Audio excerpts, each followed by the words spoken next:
Overcoming resentment in marriage. That's the topic for today's video. And if you find your marriage is in a precarious place and you need some help, download the Marriage Repair Handbook. It's free. hopeformymarriage.com. So let's talk about this concept of overcoming resentment in marriage. And I'm going to pull a little something from the history of my marriage. My wife and I have been married nearly 33 years. We got married when we were 18, so that'll tell you we're in our early 50s. And kind of an interesting mix. She grew up with two sisters. I grew up as an only child. Admittedly, I was very spoiled and immature. We were both young.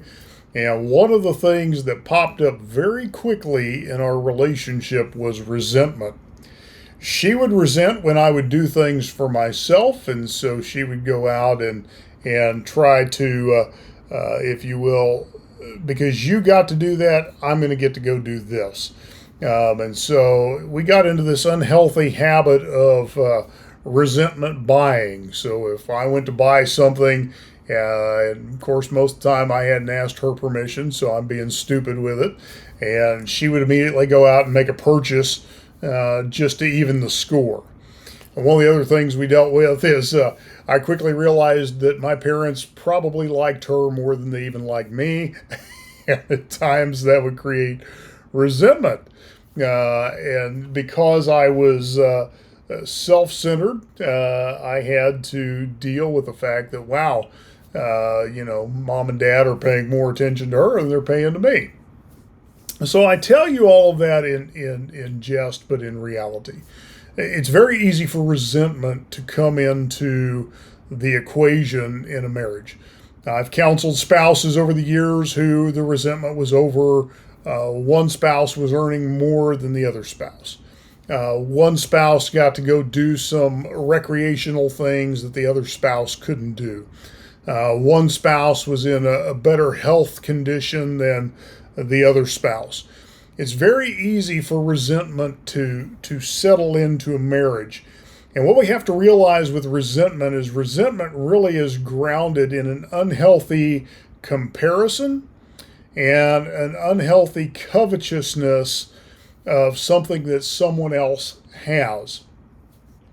And so one of the first things that I always encourage us to do is step back to a place of being grateful and being thankful for what we have. Even if it's not everything you would want, it's so much more than other people have. It's so much more than you probably deserve. As a person who is a Christian, follows the teachings of Scripture, one of the things that is key to me in my faith is that I try to live a life of gratitude and thankfulness, that every good and perfect gift I've been given has been given to me by God. I don't earn it, I don't deserve it, but out of His goodness, out of His kindness, out of His love for me, He imparts so many great things to me. And so understanding that, it's easier to come to this place of being content. And that's really what I want to get at when we deal with this idea of resentment. Resentment really comes from a place of not being content. You have something, or you're doing something, or you've taken these actions that I resent, and I'm no longer content with the place I'm at. Now, that being said, maybe the issue of resentment is coming from a wound that's been inflicted upon you by your spouse. And that brings us to the next place. There has to be forgiveness. Am I willing to forgive you? That doesn't mean that it makes everything a-okay in the moment. It doesn't mean that there's not trust that needs to be rebuilt. It doesn't mean that there are not conversations that need to take place. But what it does mean is I'm no longer going to hold on to the offense and allow it to fester and take root and grow.